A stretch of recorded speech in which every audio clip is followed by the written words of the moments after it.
Hello everyone, I am Mr. Sharma. Today I am going to teach you Hindi grammar प्रेरणार्थक क्रिया। छात्रों ध्यान दीजिए, प्रेरणार्थक क्रिया न्यू टॉपिक। प्रेरणार्थक क्रिया। प्रेरणार्थक क्रिया का मतलब है ऐसी क्रिया जो किसी की प्रेरणा से की जाए। ऐसी क्रिया जो किसी की प्रेरणा से की जाए, अर्थात किसी के कहने पर किया जाए। आइए हम देखते हैं प्रेरणार्थक क्रिया किसे कहते हैं। जब कर्ता मीन्स कार्य को करने वाला, जब कर्ता स्वयं कार्य न करके किसी दूसरे से कार्य को कराता है या करवाता है, उसे प्रेरणार्थक क्रिया कहते हैं। प्रेरणार्थक क्रिया के दो रूप हैं। पहला है प्रथम प्रेरणार्थक रूप, दूसरा है द्वितीय प्रेरणार्थक रूप। आइए हम देखते हैं कि प्रथम प्रेरणार्थक रूप किसे कहते हैं। जब प्रेरित कर्ता पर किसी एक की प्रेरणा होती है, तब उसे प्रथम प्रेरणार्थक रूप कहते हैं। दूसरा है द्वितीय प्रेरणार्थक रूप। जब प्रेरित कर्ता पर किसी दो की प्रेरणा होती है, जब प्रेरित कर्ता पर किसी दो की प्रेरणा होती है, तब वह द्वितीय प्रेरणार्थक रूप कहलाती है। प्रथम प्रेरणार्थक का मतलब है पहला प्रेरणार्थक, द्वितीय का मतलब है दूसरा। यहाँ पर प्रथम प्रेरणार्थक में बताया गया कि प्रेरित कर्ता पर जब एक की प्रेरणा होती है, और द्वितीय प्रेरणार्थक में बताया गया है कि प्रेरित कर्ता पर जब दो की प्रेरणा होती है। आगे अब दिए गए कुछ उदाहरण से समझिए। नीचे जो है 3 वाक्य दिए गए हैं। नंबर 1 है माँ ने पत्र पढ़ा, दूसरा है माँ ने दीदी से पत्र पढ़ाया, तीसरा दिया गया है कि माँ ने दीदी से कहकर पिताजी से पत्र पढ़वाया। यहाँ पर ध्यान देने योग्य बातें हैं। पहले सेंटेंस में बताया गया माँ ने पत्र पढ़ा, यहाँ माँ करता है और क्रिया है पढ़ा। यहाँ माँ ने खुद पत्र पढ़ा है, इसलिए यहाँ पर कोई प्रेरणार्थक क्रिया नहीं है। जैसा कि ऊपर बताया गया कि जब कर्ता स्वयं कार्य न करके किसी दूसरे से कार्य को कराता है या करवाता है, उसे प्रेरणार्थक क्रिया कहते हैं। तो यहाँ माँ ने खुद पत्र पढ़ा है, इसलिए माँ करता है और क्रिया है पढ़ा, लेकिन यहाँ पर कोई प्रेरणार्थक क्रिया नहीं है। दूसरा बात, माँ ने दीदी से पत्र पढ़ाया, यहाँ पर माँ करता है, लेकिन दीदी को प्रेरणा दे रही है, इसलिए यहाँ पर दीदी जो है प्रेरित करता है। जैसे आपने यहाँ दोनों प्रेरणार्थक रूप में प्रेरित करता देखा। माँ जो है यहाँ पर करता है, दीदी जो है प्रेरित करता है। यहाँ पर बताया गया है कि माँ यहाँ खुद पत्र नहीं पढ़ रही हैं, माँ ने दीदी से पत्र पढ़वाया। तो यहाँ पढ़ाया प्रथम प्रेरणार्थक रूप है।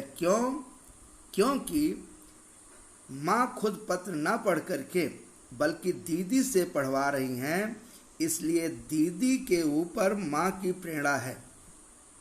दीदी के ऊपर माँ की प्रेरणा है। तो यहाँ पर बताया गया कि जब प्रेरित कर्ता पर किसी एक की प्रेरणा होती है, तो वो क्रिया प्रथम प्रेरणार्थक होती है। दूसरे में बताया गया कि माँ ने दीदी से कहकर पिताजी से पत्र पढ़वाया। यहाँ पर पिताजी प्रेरित करता है, पिताजी प्रेरित करता है। पिताजी के ऊपर दीदी का प्रभाव है और दीदी के ऊपर माँ का प्रभाव है, इसलिए पिताजी के ऊपर दीदी और माँ दो का प्रभाव है, इसलिए पढ़वाया द्वितीय प्रेरणार्थक रूप है। जैसे द्वितीय प्रेरणार्थक में बताया गया कि प्रेरित कर्ता पर जब दो की प्रेरणा होती है, तब वह द्वितीय प्रेरणार्थक कहलाती है। यहाँ पर पिताजी के ऊपर दीदी और माँ की प्रेरणा है, इसलिए पढ़वाया द्वितीय प्रेरणार्थक रूप है। अब हम आते हैं उसी चैप्टर से संबंधित प्रेरणार्थक क्रिया बनाने के नियम। यह परीक्षा की दृष्टि से बहुत इम्पोर्टेंट है। प्रेरणार्थक क्रिया बनाने के नियम। यहाँ पर आपके सामने प्रेरणार्थक क्रिया बनाने का एक पूरा क्रिया बनाने के नियम के लिए एक आपके सामने एक टेबल प्रस्तुत किया गया है। इसको ध्यान से सुनिए।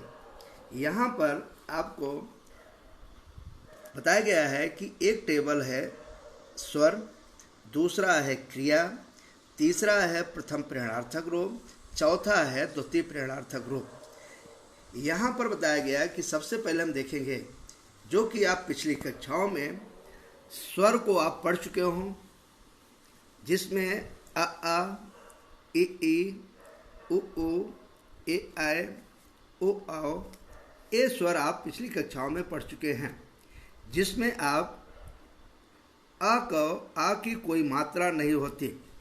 बड़े आ की मात्रा इस तरह से होती है, छोटी ई की मात्रा ए है, बड़ी ई की मात्रा इस तरह से है, छोटे ऊ की मात्रा इस तरह से है, बड़े ऊ की मात्रा इस तरह से है, ए की मात्रा इस तरह से है, ऐ की मात्रा इस तरह से है, ओ की मात्रा इस तरह से है और औ की मात्रा इस तरह से है। बाकी इस तरह की मात्राओं को हम अभी समझाते हैं किस तरह से इसको करना है। आगे हम आते हैं, एक क्रिया आपके सामने दी गई है पढ़ना। पढ़ना जो क्रिया है इसका प्रथम और द्वितीय प्रेरणार्थक रूप बदलना है, जो कि परीक्षा के लिए बहुत इंपॉर्टेंट है। अब इसमें आपको सबसे पहले ये समझना है कि प्रथम प्रेरणार्थक रूप बदलते समय और द्वितीय प्रेरणार्थक रूप बदलते समय किन बातों को ध्यान देना है। सबसे पहले यहाँ पर दिया गया है पढ़ना। पढ़ना जो है वो क्रिया है। आगे दिया गया धातु। धातु का मतलब होता है कि जब हम क्रिया से ना को हटा देते हैं, जब हम क्रिया से ना को हटा देते हैं तो जो बचता है वो होता है धातु। फिर से ध्यान सुनिए, जब क्रिया में से ना प्रत्यय को हम हटा देते हैं तो जो बचता है वो होता है धातु। तो यहाँ पर पढ़ना में थोड़ी देर के लिए हमने ना हटा दिया, बचा पढ़। अब पढ़ धातु हो गया, यहाँ पर भी पढ़ धातु हो गया, जो कि आपको ऊपर टेबल में दर्शाया गया है। आगे अब यहाँ पर प्रथम प्रेरणार्थक रूप बनाते समय क्या ध्यान देना है कि जो धातु होगा उसमें आना जोड़ना होगा, आना जोड़ना होगा। तो यहाँ पर आना जोड़ने के लिए इस आ का स्वर जो है यहाँ पर इस तरह से हो जाएगा और बाद में बचता है ना, हो गया पढ़ाना। कुछ बच्चे क्या करते हैं कि पढ़ दिया गया है, ना हटाएंगे, पढ़ करेंगे, पढ़ में डायरेक्ट आना जोड़ देंगे, जो उनका इस तरह से बन जाएगा पढ़ आना, ऐसा लिखते हैं, जबकि यह गलत है। अब हम आते हैं द्वितीय प्रेरणार्थक बनाते समय क्या ध्यान देना है। द्वितीय प्रेरणार्थक रूप बनाते समय जो धातु होगा उसमें लग जाएगा वाना, इसमें किसी भी प्रकार का परिवर्तन नहीं होगा, बन जाएगा पढ़वाना। पहले वाले में आ स्वर का परिवर्तन इस तरह से मात्रा के रूप में हो जाएगा, जो बचेगा ना और ना लग जाएगा, हो गया पढ़ाना। और यहाँ पर पढ़ धातु है और वाना लग जाएगा, हो जाएगा पढ़वाना। यहाँ पर पढ़ना क्रिया का प्रथम प्रेरणार्थक है पढ़ाना और द्वितीय प्रेरणार्थक है पढ़वाना। अब हम आगे देखते हैं कि हमने कुछ क्रियाएं आपके सामने दिया है, जो ये मात्राएं दी गई है उससे संबंधित क्रियाओं को दिया गया है। अब इन मात्राओं को जो आगे आपके सामने टेबल में दिया गया है, इसमें ध्यान देना है कि जितनी भी क्रियाएं दी गई हैं उसमें क्रिया के पहले अक्षर को ध्यान देना है। क्रिया के पहले अक्षर को ध्यान देना है। यहाँ पर आपको ध्यान देना है कि जो पा है उसमें कोई मात्रा नहीं है। का पर आ की मात्रा दी गई है। छोटी ई माँ पर छोटी ई की मात्रा दी गई है। स पर बड़ी ई की मात्रा दी गई है। स पर छोटे ऊ की मात्रा दी गई है। का पर बड़े ऊ की मात्रा दी गई है।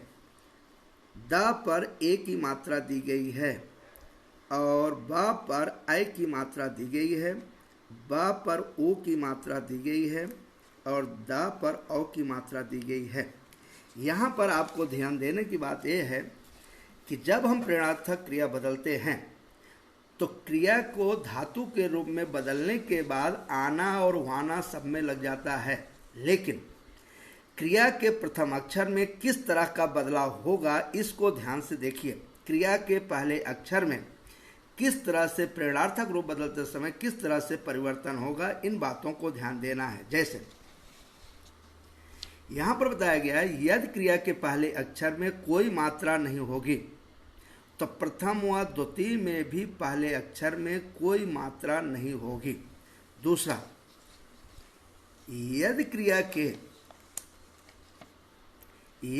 के पहले अक्षर में आ की मात्रा होगी तो प्रथम व द्वितीय प्रेरणार्थक बदलते समय वह मात्रा हट जाएगी। जैसे का पर आ की मात्रा है तो यहाँ पर का पर कोई मात्रा नहीं है।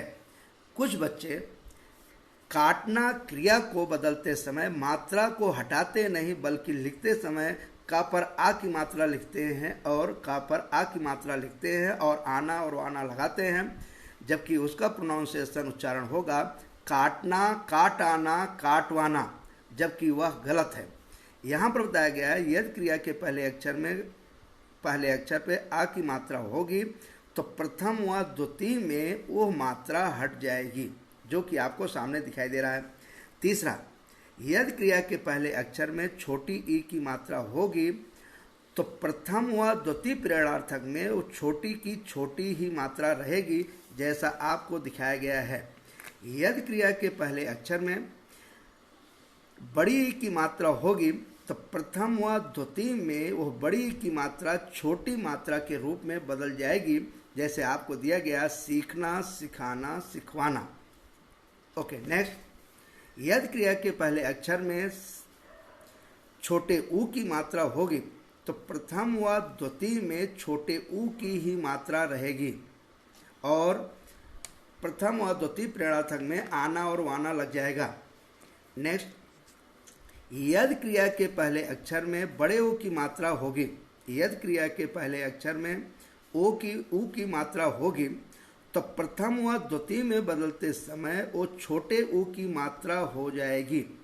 कुछ बच्चे इस मात्रा को ध्यान नहीं देते हैं, बड़े ऊ की मात्रा जो है उसी मात्रा को बड़े ऊ की ही मात्रा लगा देते हैं, तो उसको बोला जाता है कूदना, कूद आना, कूदवाना, जबकि वह गलत है। यहाँ पर बड़े ऊ की मात्रा की जगह पर प्रथम और द्वितीय में छोटे ऊ की मात्रा बदल जाएगी। इसको बोलेंगे कूदना, कुदाना, कुदवाना। नेक्स्ट हम आते हैं, यदि क्रिया के पहले अक्षर में ए की मात्रा हो, यदि क्रिया के पहले अक्षर में ए की मात्रा हो तो प्रथम व द्वितीय में बदलते समय छोटी ई की मात्रा हो जाती है। यहाँ एक बात और ध्यान से सुनिए, यहाँ पर बताया गया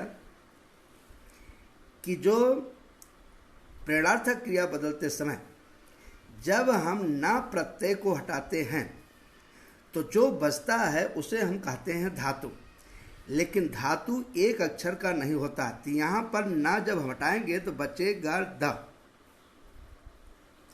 तो द जो है एक अक्षर का है, इसलिए ये धातु नहीं है। इसलिए इसमें नियम है कि यदि धातु एक अक्षर का हो तो उसमें हम ला अक्षर अपनी तरफ से जोड़ देते हैं, ला अक्षर को जोड़ देते हैं। तो यहाँ पर ना हटने के बाद हो गया दे, दे की जगह पर ए की मात्रा को हम छोटी की मात्रा कर देंगे, हो जाएगा दी, और ला हम अपनी तरफ से जोड़ देंगे और आना और वाना यहाँ पर जोड़ा जाएगा, इसलिए देना का हो गया दिलाना, दिलवाना।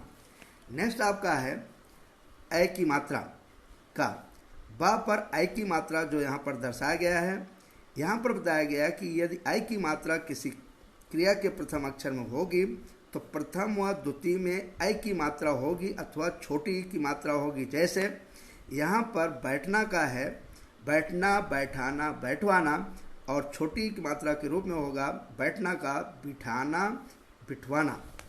नेक्स्ट, यदि क्रिया के प्रथम अक्षर में ओ की मात्रा हो जो यहाँ पर दर्शाया गया है तो प्रथम प्रेरणार्थक रूप बदलते समय हमें छोटे ऊ की मात्रा लगाना होगा। जैसे बा पर ओ की मात्रा है तो यहाँ पर बताया गया बा पर छोटे ई ऊ की मात्रा होगी। इसे हम बोलेंगे बोलना, बुलाना, बुलवाना। प्रायः बच्चे प्रेरणार्थक या बोलना प्रेरणार्थक क्रिया को बदलते समय ओ की मात्रा को ओ की ही मात्रा दर्शाते हैं और बोलते हैं, लिखते हैं बोलना, बोल आना, बोलवाना, जबकि वह गलत है। यहाँ पर ओ की मात्रा का छोटी ऊ की मात्रा होगी बोलना, बुलाना, बुलवाना। नेक्स्ट हम आते हैं औ की मात्रा। औ की मात्रा बताया गया है कि जिसमें सेम मात्रा होगी, औ की औ ही रहेगी, तो दौड़ना, दौड़ाना, दौड़वाना। कुछ क्रियाएं ऐसी हैं जिन पर यह नियम लागू नहीं होता। जैसे एक क्रिया है खाना। यहाँ पर खाना में आ की मात्रा है, जो कि यहाँ पर काटना में भी आ की मात्रा दर्शाया गया, जहाँ पर यह मात्रा विलुप्त हो जाती है, गायब हो जाती है। लेकिन यहाँ पर इस क्रिया में खाना का होगा खाना, खिलाना, खिलवाना। आगे हम बताते हैं, यहाँ पर बताते हैं कि कुछ क्रियाएं प्रेरणार्थक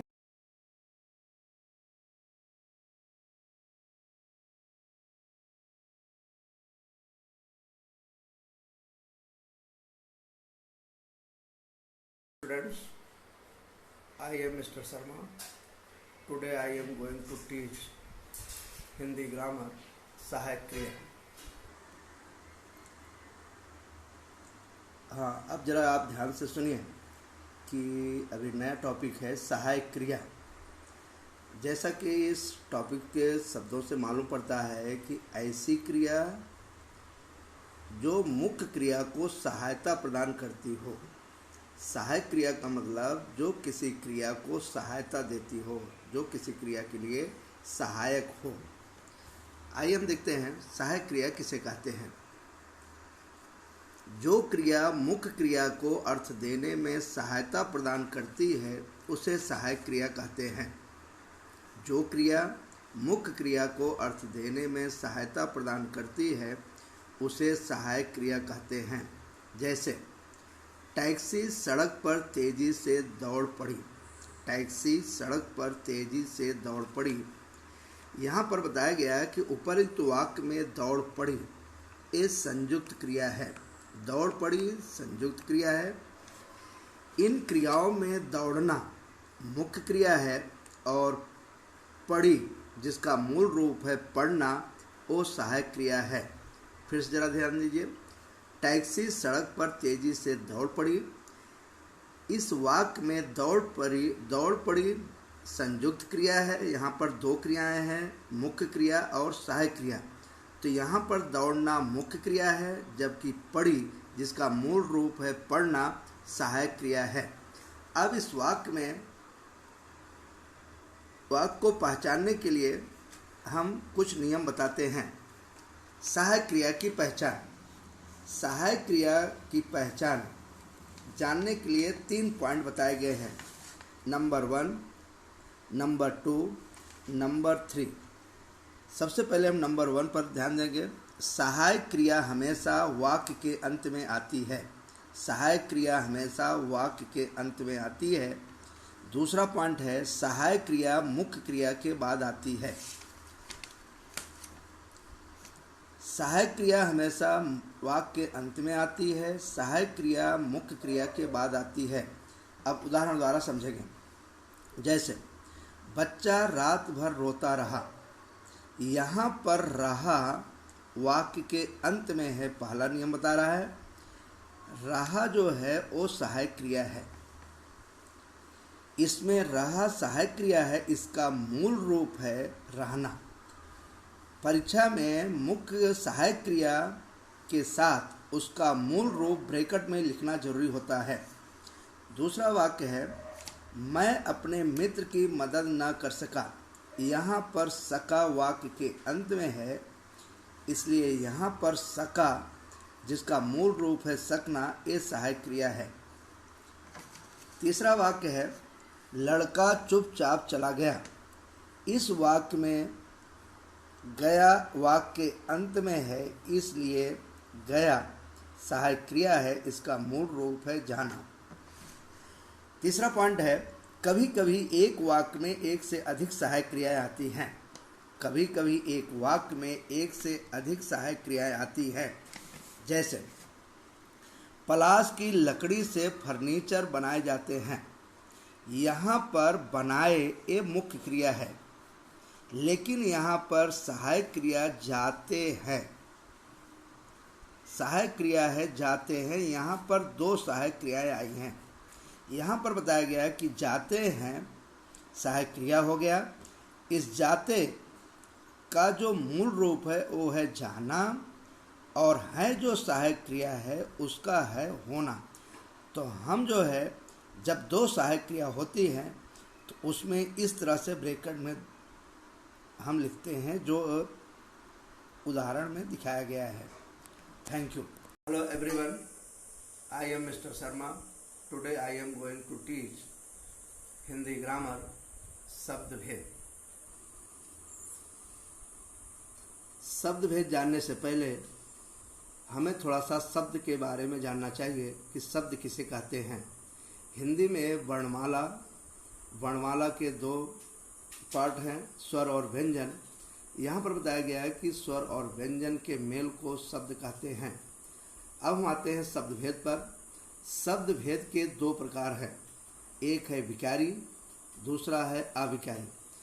विकारी में बताया गया है कि जिन शब्दों में लिंग, वचन, काल और कारक के अनुसार परिवर्तन होता है उसे हम विकारी शब्द कहते हैं।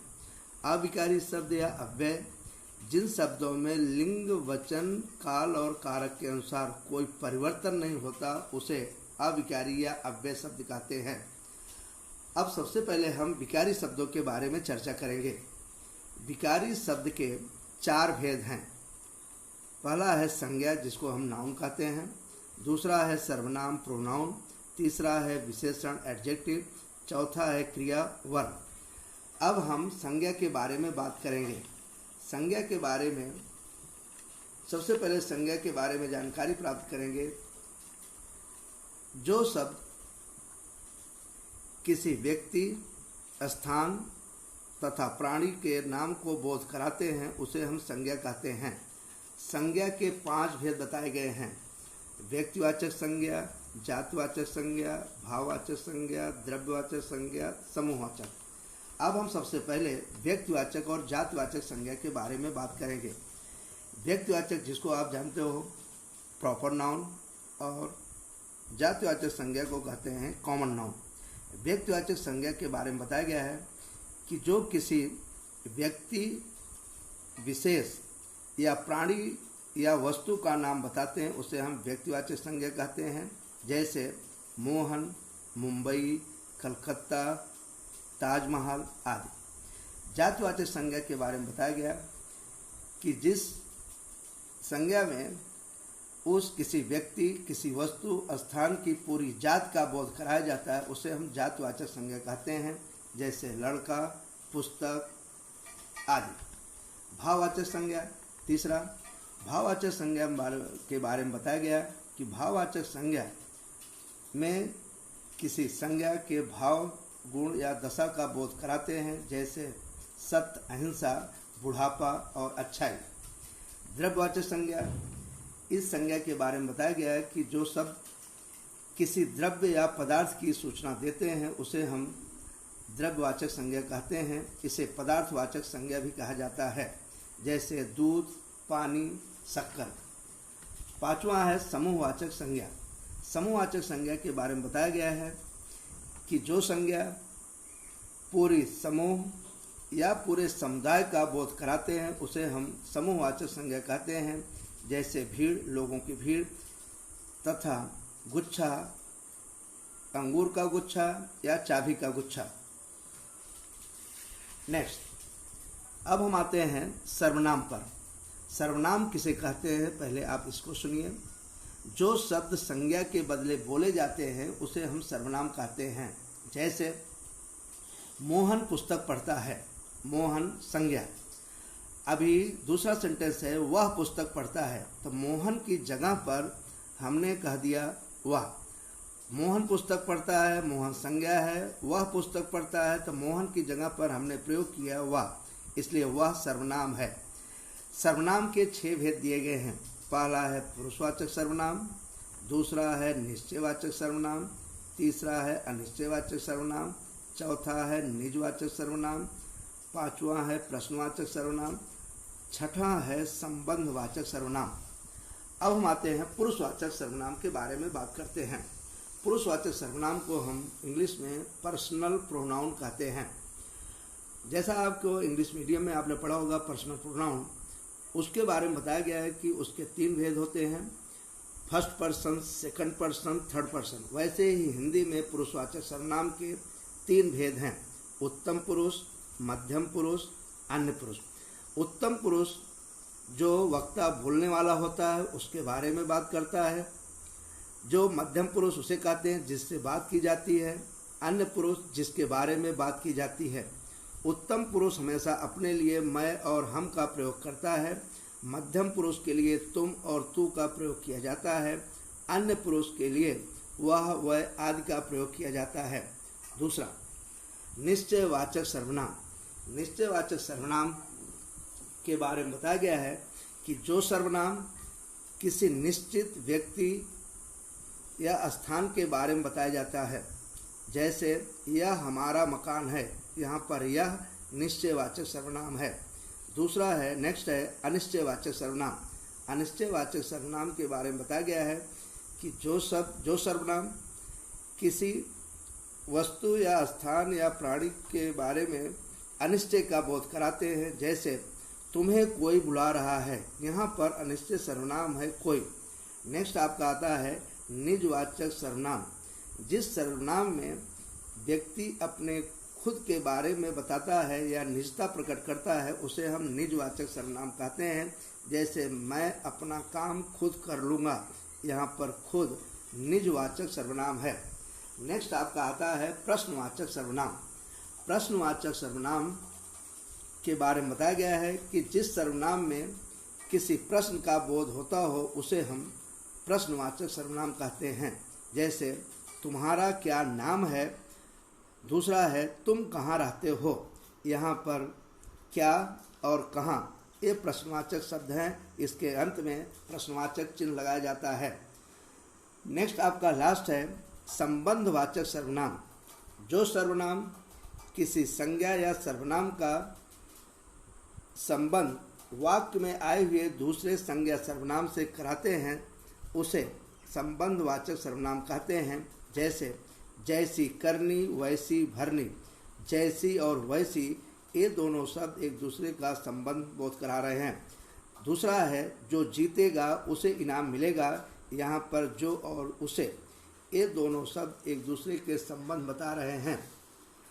नेक्स्ट टॉपिक थर्ड है आपका विशेषण। विशेषण के बारे में आप जानते हो कि जिसको बताया जाता है, जिसको कहते हैं एडजेक्टिव। विशेषण की परिभाषा है कि जो शब्द संज्ञा या सर्वनाम की विशेषता बताते हैं उसे विशेषण कहते हैं। जो शब्द संज्ञा या सर्वनाम की विशेषता बताते हैं उसे हम विशेषण कहते हैं। विशेषण के 4 भेद बताए गए हैं। पहला है गुणवाचक विशेषण, दूसरा है परिमाणवाचक विशेषण, तीसरा है संख्यावाचक विशेषण, चौथा है सार्वनामिक विशेषण। गुणवाचक विशेषण के बारे में सुनिए। गुणवाचक विशेषण के बारे में बताया गया है कि जो शब्द किसी व्यक्ति, किसी वस्तु, किसी स्थान के गुण या उसकी विशेषता के बारे में बताता है उसे गुणवाचक विशेषण कहते हैं। जैसे मोहन एक अच्छा लड़का है। यहाँ जो मोहन है उसके बारे में बताया गया कि वह अच्छा है। दूसरा, रमेश बुद्धिमान लड़का है। यहाँ बताया गया कि उसके गुण के बारे में बताया गया कि वह रमेश बुद्धिमान है। दूसरा आपका आता है परिमाणवाचक विशेषण। इसके बारे में बताया गया है कि जो शब्द किसी व्यक्ति, किसी वस्तु के बारे में माप तौल या उसकी मात्रा का बोध कराते हैं उसे हम परिमाणवाचक विशेषण कहते हैं। इसके 2 भेद हैं, निश्चित और अनिश्चित। निश्चित के बारे में बताया गया है कि जो किसी वस्तु या किसी के बारे में निश्चितता का बोध कराते हैं उसे हम निश्चित परिमाणवाचक विशेषण कहते हैं। जैसे मैंने आज 1 किलो शक्कर खरीदा। यहाँ पर 1 किलो शक्कर निश्चित परिमाणवाचक है। दूसरा बताया गया अनिश्चित। इसमें बताया गया है कि जो किसी विशेषण का मात्रा का अनिश्चितता का बोध कराते हैं उसे हम अनिश्चित परिमाणवाचक विशेषण कहते हैं। जैसे उसे थोड़ा भोजन दो, यहाँ पर थोड़ा भोजन अनिश्चित परिमाणवाचक है। आगे दिया गया है नेक्स्ट संख्यावाचक विशेषण। इसमें बताया गया कि जो विशेषण किसी संख्या का बोध कराते हैं उसे हम संख्यावाचक विशेषण कहते हैं। इसके दो भेद हैं, निश्चित संख्यावाचक, दूसरा है अनिश्चित संख्यावाचक।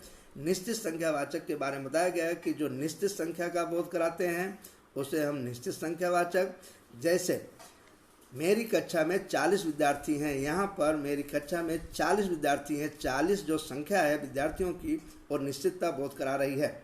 दूसरा है अनिश्चित संख्यावाचक, जिसमें किसी संख्या को अनिश्चित संख्या के रूप में बताता है। जैसे मेरी कक्षा में कुछ विद्यार्थी हैं, कितने विद्यार्थी हैं मालूम नहीं, लेकिन कुछ विद्यार्थी हैं। यहाँ पर कुछ जो है वो अनिश्चित संख्यावाचक की विशेषता बता रहा है। नेक्स्ट है सार्वनामिक विशेषण। जो सर्वनाम, इसमें बताया गया है कि जो सर्वनाम किसी विशेषण को प्रकट करते हैं, विशेषता बताते हैं, उसे हम सार्वनामिक विशेषण कहते हैं। जैसे यह मेरी पुस्तक है, यहाँ पर जो मेरी है ये विशेषण का काम सर्वनाम के रूप में, लेकिन विशेषण का काम कर रहा है। नेक्स्ट हम आते हैं क्रिया। क्रिया के बारे में बताया गया कि जैसे आप जानते हो क्रिया को एडवर्ब बोलते हैं। क्रिया के बारे में बताया गया है कि जिससे किसी काम का करना या होना पाया जाए उसे हम क्रिया कहते हैं। इसमें क्रिया के कई भेद हैं, जिसमें है सकर्मक क्रिया, अकर्मक क्रिया, संयुक्त क्रिया, प्रेरणार्थक क्रिया और सहायक क्रिया। परीक्षा की दृष्टि से सकर्मक, अकर्मक और संयुक्त क्रिया आवश्यक नहीं है, लेकिन फिर भी हम थोड़ा सा यहाँ बात करते हैं सकर्मक क्रिया और अकर्मक क्रिया के। इसमें बताया गया कि जिस क्रिया के साथ कर्म हो, अर्थात सकर्मक कर्म के साथ क्रिया कर्म के साथ हो, उसे हम सकर्मक क्रिया कहते हैं। जैसे रमा पत्र लिखती है, यहाँ पर लिखती है क्रिया है, इस लिखती है क्रिया के साथ पत्र कर्म है, इसलिए इसे हम सकर्मक क्रिया कहेंगे। दूसरा है अकर्मक क्रिया। जिस क्रिया के साथ कर्म न हो, जिस क्रिया के साथ कर्म न हो उसे हम अकर्मक क्रिया कहते हैं। जैसे लड़का हंसता है, यहाँ हंसता है क्रिया है, लेकिन इस हंसता है क्रिया के साथ कोई कर्म नहीं है, इसलिए हम इसे अकर्मक क्रिया कहेंगे। नेक्स्ट है आपका संयुक्त क्रिया। संयुक्त क्रिया में बताया गया है कि जिस क्रिया के साथ मुख्य क्रिया और सहायक क्रिया दोनों साथ में हों उसे हम संयुक्त क्रिया कहते हैं। जैसे लड़का चुपचाप चला गया, यहाँ पर गया सहायक क्रिया है और चला मुख्य क्रिया है, तो यहाँ पर चला गया मुख्य क्रिया और सहायक क्रिया दोनों को जब हम एक साथ लेंगे तो संयुक्त क्रिया होगी। आगे हम बताते हैं प्रेरणार्थक क्रिया और सहायक क्रिया। प्रेरणार्थक क्रिया और सहायक क्रिया दोनों परीक्षा की दृष्टि से बहुत इम्पोर्टेंट है। इसकी चर्चा हम आगे नए टॉपिक के रूप में करेंगे। आगे शब्द भेद के विकारी का ये 2 मार्क्स के लिए आता है।